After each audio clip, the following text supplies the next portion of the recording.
questions about what it's like to be here in Utah, and especially with it being, I guess, one of the biggest states for Mormonism in the world. And to tell you the truth, it's actually pretty cool. I mean, something that you don't need to put up with. You don't have to worry about people smoking all the time.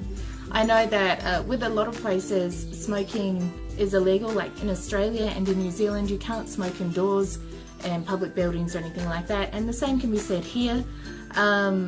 But something that I found really nice and that I really appreciated is that I don't have to put up with other people's cigarette smoke all the time, so I can actually walk through, and it's very rare that I smell cigarettes while I am here in Utah.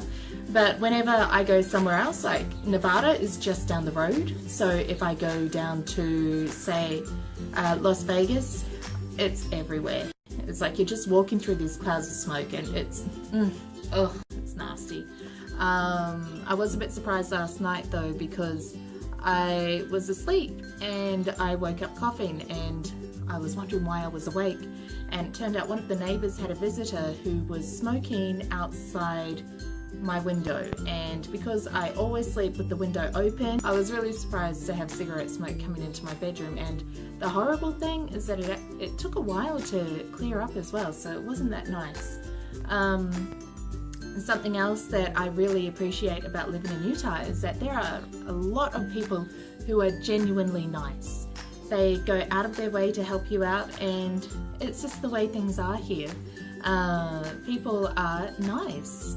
Unfortunately, sometimes they can be a bit too nice, so you do feel a little bit smothered. Like when my roommate and I moved into this apartment that we're in right now, we had been here for all of a day, and somebody came knocking on our door to see our landlord, and when they realised that our landlord no longer lived here, they actually came back with all the information we needed about local churches, local activities, what was going on in the neighbourhood, people that we should meet, people who we had things in common with. It was really nice, but it did feel a little bit smothering. Something else that's great is that it's because so many people in Utah are LDS, so they're Latter-day Saints or Mormons. If you would like to know more about them, just click on the link I have down below, and that will take you to the LDS website. But because so many of them have served missions, it's a very multicultural society, which is great. And it means that you get to learn a lot about other cultures, about other people, what they do, what they love to do.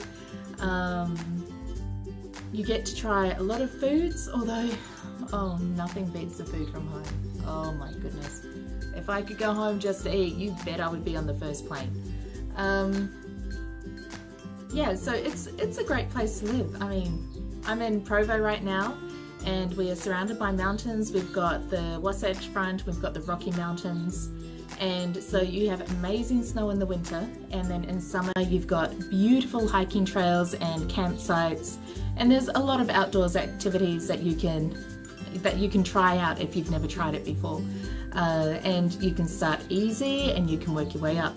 So I have a friend who came from Korea, and he saw the mountains. He really wanted to climb those mountains, and he invited us on a hike to the top of one of them, and we just looked at him and said no.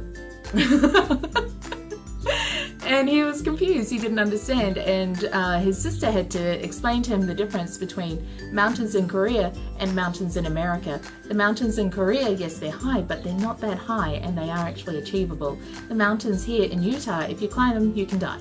So you do have to be careful, and you have to know your way around. You can't just be an absolute beginner and be interested and get up there, because the rescue teams do a great job, but it's a lot better if you stick to the climbs that you are used to, that you are qualified for, and work your way up to the higher ones. Yes, there are some great things to do around here in summer and in winter, and it's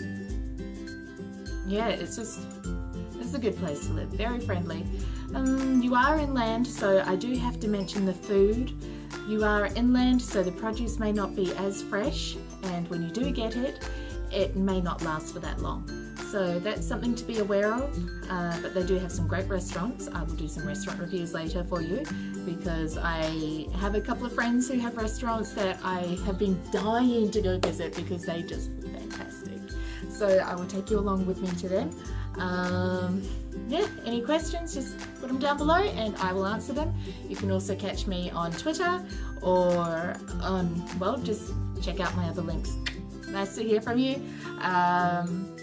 I do look forward to hearing from you again. I will catch you next time, and thank you again for watching. Don't forget to subscribe.